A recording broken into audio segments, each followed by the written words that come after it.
What's that? Baby. Is that little brother?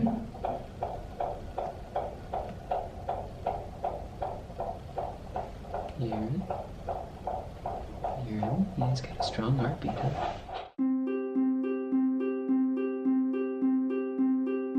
I am 21 weeks pregnant with a baby boy. Is it a boy? It's a boy! I honestly would have been happy either way, but I think having a baby boy will be fun and it'll be a different experience no matter what. My daughter Arden, she really wanted a sister, and she's still getting used to the idea of having a brother. Are you getting a brother?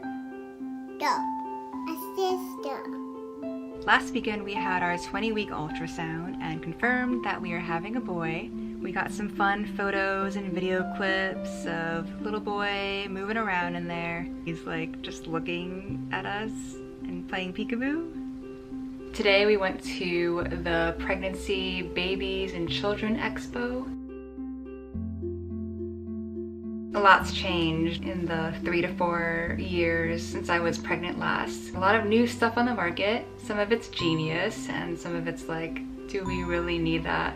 I guess I look visibly pregnant in public now, so a lot of people ask me if I want to sit on the tram, which is pretty cool. And the other day I went to Subway and got a cookie for Arden, and the guy at the register gave me an extra cookie for my unborn child. Pregnancy is awesome. Pregnancy is so uncomfortable. Sleeping is kind of hard. I've been having some back pain. It's like an exercise trying to get in and out of bed. And I'm not even that close to delivery. Today is Arden's 3rd birthday, and we had a wonderful day at the zoo. I can't believe I gave birth to her 3 years ago. And I can't believe I have to give birth again. Last week we went to Tasmania and we had a wonderful time. I guess you could call it like our bonus baby moon, because last year Ben and I went to the Gold Coast for what we thought was our actual baby moon, but it took a little longer to make the baby. Tasmania is probably my favorite Australia-wide trip with Arden so far. We went to Cradle Mountain and saw lots of wild animals, wombats, padmelons, which are like little baby kangaroos. We saw the Tasmanian devils at a Tasmanian devil sanctuary, and they were really cute. We walked around Dove Lake and had beautiful views of the mountain. We stayed in a cute little cabin with a fireplace. We don't have a car, so road trips are a special treat for us, and we like to take advantage of singing along to Frozen.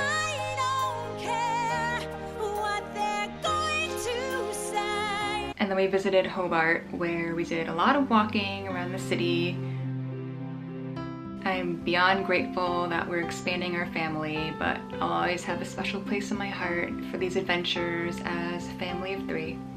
Guess who's in the hospital again? Yesterday morning I had some bright red spotting. It's not the nicest sight to see, but you know, I don't feel any cramping or any discomfort. It just happens and then it stops. It's been frustrating because I don't think it's that big a deal. I had spotting in my last pregnancy, and even though the bleeding's been worse this time, it still feels like I'm okay, baby's okay. Ultrasounds are okay, all the tests are okay. Yesterday I had the idea that I might be going home today, but then the doctors came by and said, he'll probably be here for a week. And I didn't really want to hear that. Like, I think a week in the hospital is a bit overkill for spotting that's been going on for a while and hasn't resulted in anything negative or bad for the baby. I know they're erring on the side of caution. I'm grateful that it's not the other way around, where I'm concerned and the doctors aren't, so I guess there's that. Today a pediatrician and a nurse from the NICU came down to talk to us, just tell us about what to expect if we randomly had our baby tomorrow. At 23, 24 weeks, there's a 60% chance of survival out of the womb. They talked to us about what that experience would be like, and they gave us a pamphlet of information and statistics. It's amazing and heartbreaking and scary. There's so much emotion that I felt while reading the pamphlet. Like, I think everything's gonna be fine. But they say, you know, sometimes when you bleed like this, the bleeding escalates and you go into labor, and then that's kind of what they're concerned about right now. So far I've gotten a lot of tests done, like a bunch of heartbeat checks for the baby, which is always nice. Arden gets really excited when she hears the baby's heartbeat now. She can recognize it. She's understanding that there's a baby in mommy's tummy, it's getting bigger. It's her little brother. Ben has been amazing, and he's taken time off work. His coworkers have been really supportive of him. He's been taking care of Arden. Today they hung out at the hospital like the whole day. Both of them have just been amazing and supportive. And to be honest, it's been kind of relaxing. So I have my laptop here. I've been editing our Tasmania video. Just trying to live my best life, you know? They bring you 3 meals a day. You get like a little menu and you get to check off all the stuff that you want, which is kind of funny. I mean, it's hospital food, but yeah, it's kind of fun. I feel like I'm doing fine. Like, I feel fine. I feel like the baby's fine. Like, a part of me is more upset that I'm not feeling more concerned about it. Like, what if something's actually wrong and I'm just kind of ignoring it and, you know, not caring? And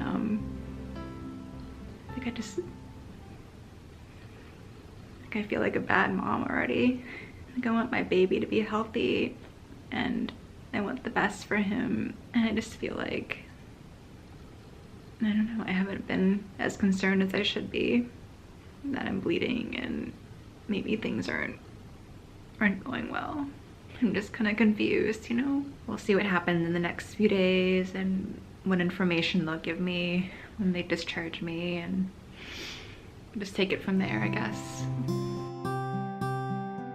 I'm home from the hospital. I only had to spend about 3 days and 2 nights there. The bleeding stopped on its own, as it normally does, and the doctors let me go home because nothing was really happening. The doctor said no exercise or nothing too strenuous. It's a little disappointing that the low-lying placenta problem is happening in this pregnancy too. Baby boy seems healthy and happy and he's kicking more. Ben has been able to feel him kicking in my tummy a couple of times now.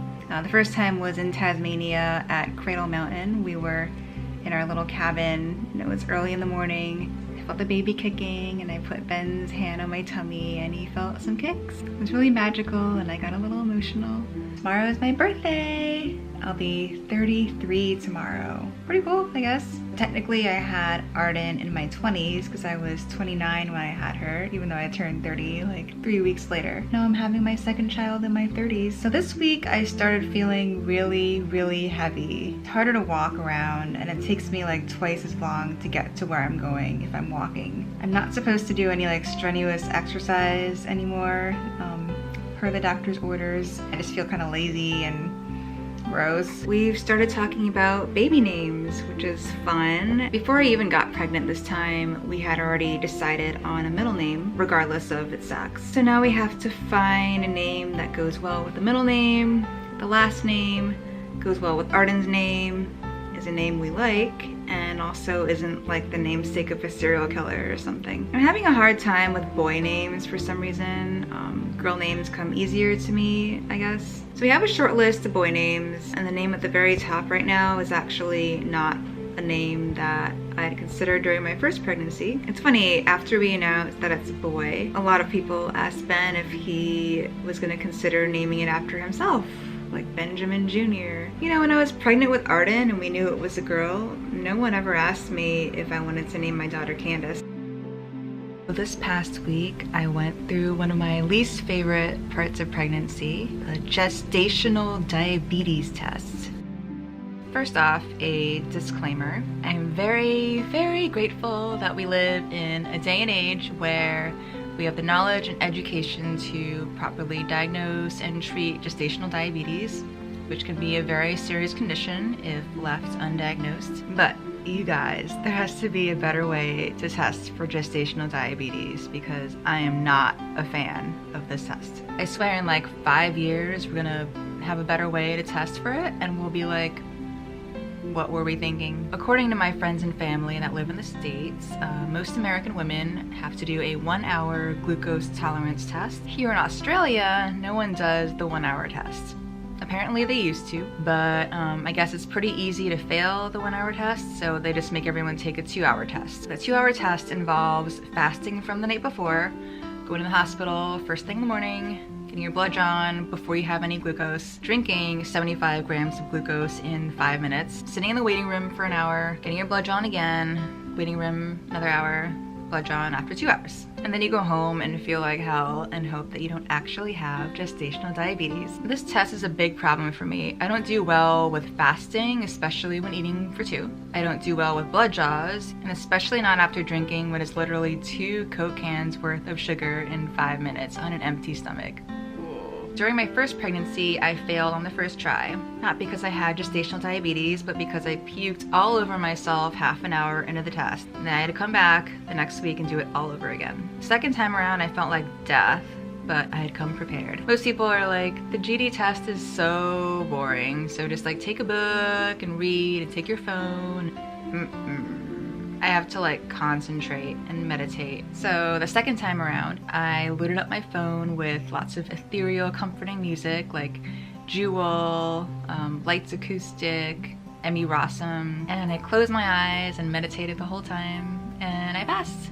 And I didn't have gestational diabetes. There are many, many more horrible things in this world than the GTT test, but I just don't like it. This pregnancy, I was super nervous because A, I don't like barfing, and B, Ben was watching Arden for me, and I feel like he's taken like way too much time off work already for this pregnancy, and I didn't want that to be in vain. So I had my ethereal music playlist all queued up on my iPhone. I just sat with my headphones and just meditated away. Oh, and the best part, unborn babies love that sugar rush. Oh my goodness. So, you know, little Mr. Mooncake is in there. He's living his best life. He's never had this much sugar in his entire fetal existence. It's super cute, but he's literally jumping on my stomach while I'm trying not to barf for 2 hours. It was really rough. There were a couple moments where I was like, oh, but I did it. And I was so proud of myself. I was on cloud 9 after the test. I felt super accomplished. The guy had like run a marathon or written a big paper or something. You know, I texted all my friends. I was like, I made it through the gestational diabetes test, woohoo! Hope I don't actually have gestational diabetes. And they're like, why would you have diabetes? Like, of course you're gonna pass the test, of course. And well, guess who has gestational diabetes? Yeah, I got a phone call the next day from the hospital saying, hello Candace, you have gestational diabetes. And I was like, wait, what? I have it? I do have it? That was not really the result I wanted to hear. Apparently my first 2 blood draws were fine, the fasting one and the 1 hour one. But the last blood draw was, I don't know, high, low, I don't know how it works. Anyway, I'm definitely bummed. I'm not super happy. I didn't have GD during my first pregnancy, but apparently you just really never know. It can be anyone, which is why they make everyone test for it, I guess. So there is a history of diabetes in my family, and I'm Asian, so I always had a higher chance of getting GD. So it kind of sucks. Like, we're in the middle of the holiday season and all I want is sugar. I just want, you know, Starbucks peppermint mochas, candy canes, latkes, sugar-coated donut, gingerbread. Those are all probably not on the gestational diabetes friendly list. But like I said, very grateful, a little sad. Last weekend I did a 5K, but don't worry, I walked or waddled most of it. During my first pregnancy, I walked a 4K when I was 16 weeks pregnant with Arden, and that was really fun. And then after that, I pretty much stopped because I had some bleeding issues. During this pregnancy, I ran up until like the end of the first trimester, and that's when I started having some bleeding issues too. So walking this 5K was a little bit sad for me because I really did want to run. I did jog a little bit at the end, and that was fun because Ben and Arden were there at the finish line to cheer me on. I even got this cool t-shirt, which will hopefully fit me a little better in like a year. So in other news, I officially have GDM, which stands for gestational diabetes mellitus. This is where the placenta's hormones prevent the body from using insulin effectively. And if left untreated, you can have serious complications during pregnancy, during delivery, and after the birth for you and your baby. So GDM usually disappears shortly after delivery, but apparently some people end up getting type 2 diabetes later in life.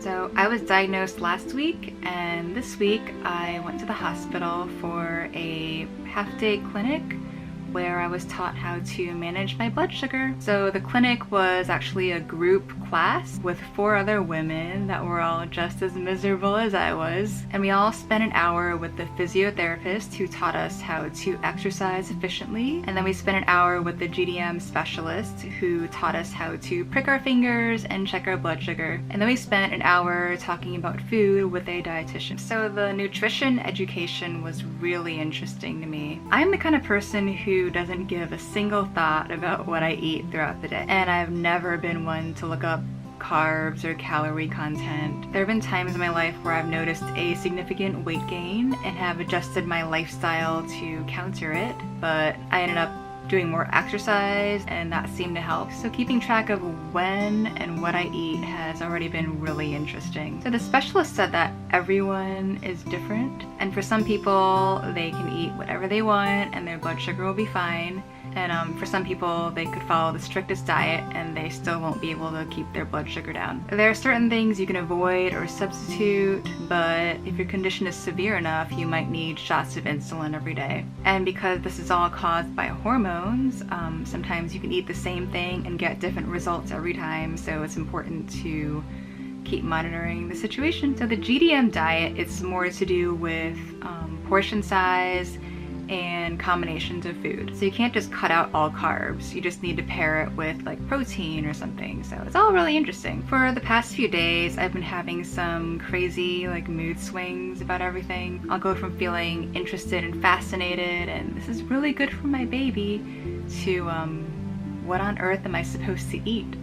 Like there's already so much stuff that pregnant people can't eat, and now there's this on top of it. I'm officially in the 3rd trimester of pregnancy, which is not the ideal time to start a drastic diet, you know? Apparently I was eating like a gluttonous garbage disposal because like I'm so hungry all the time. I mean, this is apparently what we're supposed to be eating even when we don't have diabetes. So, yeah, that's kind of a shocker. So in order to check your blood sugar, you need to prick your finger and get a drop of blood and put it in a little machine, and I'm the biggest baby because it hurts.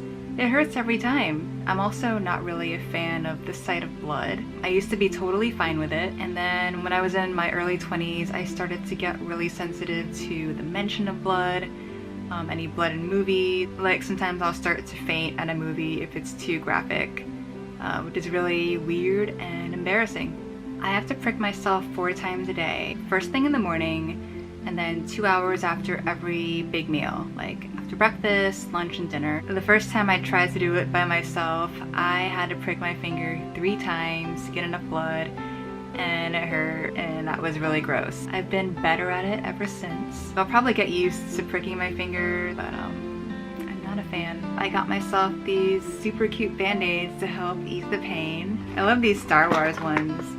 Like right now I have R2-D2, and the other day I got Poe Dameron. I was really excited about that. So far the numbers have all been okay. Sometimes they're a little bit high. I've been able to adjust things like the next time. It's all about experimenting and finding out what your body can handle and adjusting your diet accordingly. I have so much respect for people who have actual diabetes, especially children who have it. I can't imagine having to do this day in and day out and always being mindful of whatever I ingest. Everyone at the clinic stressed how important it is to know that we didn't cause GDM. It's not our fault, it's just random, it's just pure luck, I guess. For sure, there are certain things that can up your chances of getting it, like family history of diabetes, age, BMI. Some ethnicities, like Asian people, can get it more often. But sometimes really healthy people get it, and sometimes really unhealthy people don't get it. Some people get it in one pregnancy and not the other, so it's totally random. So if you have gestational diabetes, it's not your fault. Don't blame yourself. Blame your partner for getting you pregnant. Just kidding. Love you, Ben. These days I can feel little Mooncake in there rolling around and kicking, and it just makes me so happy. It's a reminder that even though gestational diabetes can be really miserable, I would do anything to bring him here safely. So, this This is all for you, little guy. Happy holidays! So I've never been pregnant over the holidays, so this is pretty cool. My mom was just in Melbourne for a 2-week visit, and that was pretty great. She loves spending time with Arden, so she pretty much took care of her like all day and all night, which was awesome. I got to do amazing things like take the occasional nap and edit this vlog. So thanks, Mom. Lately my energy levels have been really low, which is not great. I'm not sure if it's because of the diabetes or the new diet or because of this fabulous head cold I've been having, or just because I'm in my 3rd trimester of pregnancy and I would feel exhausted anyway. But I have very little energy and that's annoying. My gestational diabetes diet has been going really well, and I think I finally figured out what works for me and my body. I'm still hungry all the time, but I'm not famished, which means my body's probably getting used to the new diet, which is great. Unfortunately, even though all of my post-meal blood sugar readings have been well below the target level, my fasting blood sugar, that's the thing I check first thing in the morning, that's been high. Unfortunately, this means I'll need to go on insulin soon, and I've been having a hard time coming to terms with that. This is probably the first time I've felt disappointed in myself for some reason, which is total nonsense because both my doctor and my dietitian told me that the fasting blood sugar level is the one that you can't really control. It's mostly about what your body does overnight, and it has nothing to do with what you eat or how you exercise. It's just like your base blood sugar. The dietitian told me that I'm doing the most I can, but it's just not enough. Basically, I'm not making enough insulin on my own, which means I'll need an injection of insulin before bedtime. So next week, I'll be going back to the hospital for another fun group diabetes class all about how to inject yourself with insulin. I guess I feel kind of like a failure because I do have friends that have had gestational diabetes, and they've been so kind and generous with their stories and their tips about how they dealt with it in their pregnancies, but none of them needed insulin, and I feel a little bit inadequate, to be honest. Also, all the literature about gestational diabetes says that most people will be able to control their diabetes just by amending their diet, and I guess I thought I could be like most people. Like I said, I know it's total nonsense to feel like this, but I'm just gonna be honest and feel what I feel at the moment. And the truth is, I've been feeling a little down lately. This pregnancy has been kind of hard on me in a lot of ways, and I'm really trying my hardest to be positive about everything. Like, I've been learning so many interesting things during this pregnancy, like all about nutrition, and how to stab myself with various objects, so it's not all that bad. I'm still so grateful and happy that things are going well despite everything. And look, I only have just over 2 months to go. Anyway, that about wraps up things for part 2 of this pregnancy vlog. I hope you all had or are having a wonderful holiday and a happy end of the year. Thanks for following my pregnancy journey this far, and I'll see you in 2019.